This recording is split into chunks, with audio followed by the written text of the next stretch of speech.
আমাদের young generation, even আমরা নিজেরাও অনেকেই আছেন দাম্পত্য সম্পর্কটার ভ্যালু এবং মূল্য তারা বুঝেন না, কারণ তাদের এখন খুব ভালো সময় যাচ্ছে। আমার যে বোন তথাকথিত স্বাধীনতা এবং ফ্রিডম ভোগ করবার জন্য বাসা ছেড়ে চলে যাচ্ছেন কিংবা স্বামীর সাথে সম্পর্কটা নষ্ট করছেন, অথবা আমার যে ভাই হারামের কোনো হাতছানি থাকবার কারণে ঠুনকো অজুহাতে স্ত্রীর সাথে সম্পর্কটা নষ্ট করছেন, আমি আপনাকে নিশ্চিত করে বলতে পারি একটা সময় আসবে যখন আপনি হাড়ে হাড়ে টের পাবেন আপনার জীবনের এই রং ডিসিশনের কথা, কিন্তু তখন আপনি আর ব্যাক করতে পারবেন না।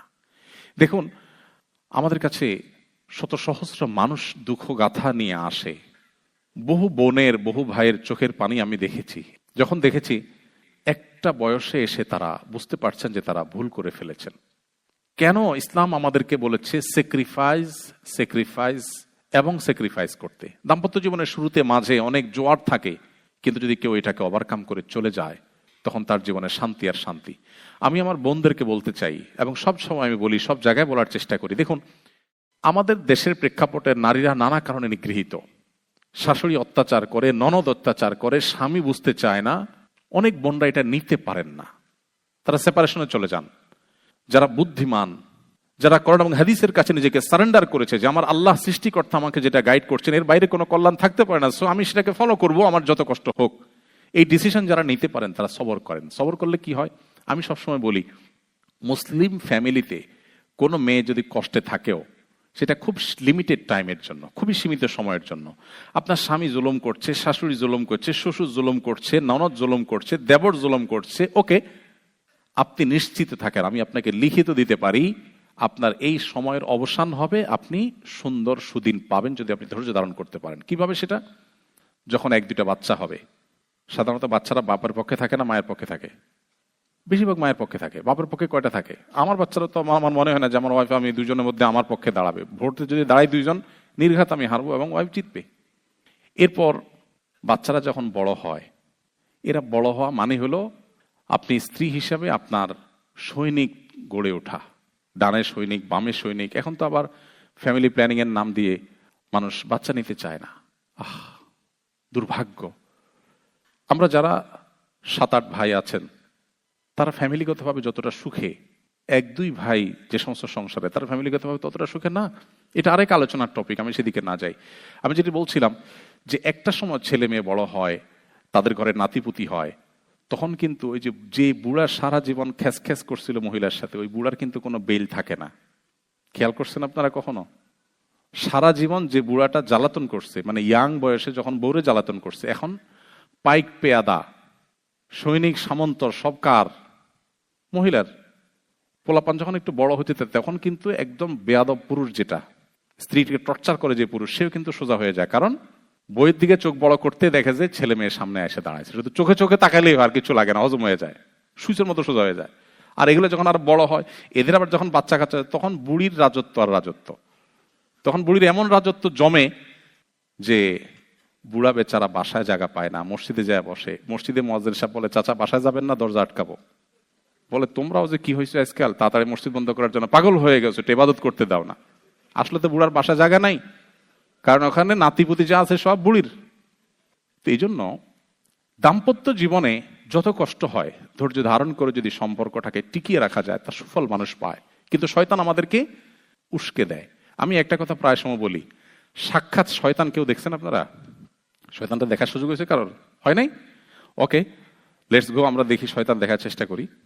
সাক্ষাৎ শয়তান দেখতে হলে আপনি একজন নারী, আপনাকে যদি কোনো পুরুষ বলে, আপা আপনার মতো রাজকন্যা, এই লোকটা আপনার কদর করতে পারলো না, সো স্যাড, তাহলে আপনি তখন আলহামদুলিল্লাহ বলে শয়তান দেখার নিয়ত করে তাকে একবার দেখে নেবেন, যে আমার দাম্পত্য সম্পর্কে ধ্বংস করার জন্য যে আমাকে একটা ফুসলানি দিল, এগুলো সাক্ষাৎ ইবলিস, মানুষ রূপী ইবলিস, শয়তান।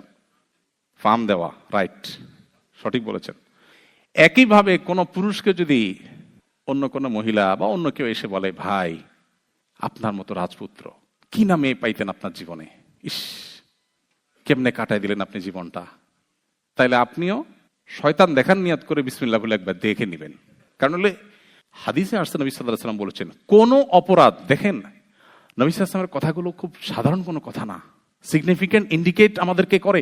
নবী সাল্লাল্লাহু আলাইহি ওয়াসাল্লাম বলেছেন, কোন অপরাধে ইবলিস এত খুশি হয় না যত খুশি হয় কোন স্বামীর সাথে তার স্ত্রীর যখন বিচ্ছেদ হয়ে যায়। এতে সহিহ মুসলিমের হাদিস আপনারা শুনেছেন নিশ্চয়ই, ইবলিস তার সিংহাসন পানির উপরে স্থাপন করে এবং একজন শয়তান অপরাধ করে এসে বলে, আমি আজকে অমুকরে দিয়া খুন করাইছি।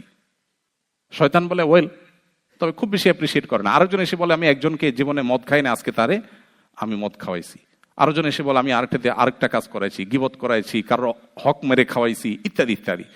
একজন এসে যখন বলে, আমি একটা দাম্পত্য সম্পর্ককে ভেঙে দিয়েছি আজ, শয়তান তখন বলে, তুমি সবচেয়ে বড় কাজ করেছ। আজকের পৃথিবীতে যদি আপনি একটু চোখটা মেলে তাকান, একটু যদি আপনি নড়ে চড়ে বসেন, একটু ডিপে গভীরে যদি তাকান, আপনি দেখবেন ফ্যামিলি ব্যবস্থাপনাকে ভেঙে ফেলার জন্য হাজারটা উদ্যোগ আজকের পৃথিবীতে নেওয়া হচ্ছে, নানা নামে, যেটা আমরা টেরও পাচ্ছি না। জাস্ট পরিবার ব্যবস্থাপনাকে ভেঙে ফেলার জন্য। ওয়াই? শয়তান সবচেয়ে বেশি খুশি হয় এবং শয়তানের এই চক্রান্ত সবচেয়ে বেশি প্রতিষ্ঠিত হবে পৃথিবীতে যদি পরিবার ব্যবস্থাপনা ভেঙে পড়ে। সো পরিবারকে টিকিয়ে রাখার মতো গুরুত্বপূর্ণ আরেকটা কাজ ইমানদারের কাছে খুব বেশি নাই। এজন্য আমি বিনয়ের সাথে বলতে চাই যে এই সমস্ত পরিস্থিতিতে আমাদেরকে ধৈর্য ধারণ করতে হবে এবং পরিবারকে টিকিয়ে রাখতে হবে যে কোনো মূল্যে।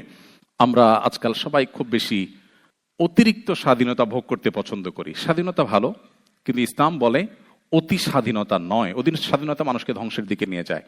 তো এখানে আমরা যখন অতি স্বাধীন হতে চাই, তখন মুরব্বীদের তত্ত্বাবধানের থেকে আমরা দূরে সরে যাই। ডেফিনেটলি এটা আমাদের জন্য ক্ষতি বয়ে আনে। কি করবেন? আমি খুব মৌলিকভাবে কয়েকটা কথা বলি। নাম্বার 1, স্বামী স্ত্রী উভয়ে, পরিবারের সবাই আল্লাহর কাছে নিজেকে পরিপূর্ণভাবে সারেন্ডার করতে হবে, যে আমরা আল্লাহর গোলাম, আল্লাহ আমাদের সৃষ্টি করেছেন, তার কাছে আমাদের ফিরে যেতে হবে।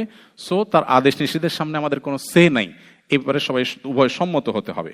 2 নম্বর হলো, আপনার পরিবারকে ধ্বংস করার জন্য, ভাঙার জন্য আজকের পৃথিবীতে যত আয়োজন আছে সেগুলো আপনাকে ডিপলি স্টাডি করতে হবে এবং যে কোনো মূল্যে সেগুলো থেকে নিজেকে সেভ করার জন্য উদ্যোগী হতে হবে। নাম্বার 3, আপনার ফ্যামিলিতে যে মানুষটা তুলনামূলক একটু বিচক্ষণ, যিনি উভয় পক্ষের কথা শুনে আপনাদের মধ্যে মনোমালিন্য দূর করার জন্য সবচেয়ে কার্যকরী উদ্যোগ নিতে পারবে, এরকম কাউকে আপনি আপনার অ্যাজ এ উপদেষ্টা আপনারা রাখেন উভয় মিলে, এবং কিছু হলে তার শরণাপন্ন হবেন এবং তার সাথে পরামর্শ করে আগাবেন।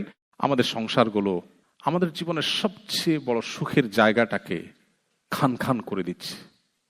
আমরা মানুষের কাছে হাসির অভিনয় করছি, ভেতরে আমাদের ত্রাস, দুঃখ এবং বেদনার তরঙ্গ এবং জোয়ার বইছে। আমি খুব ভালো করে জানি।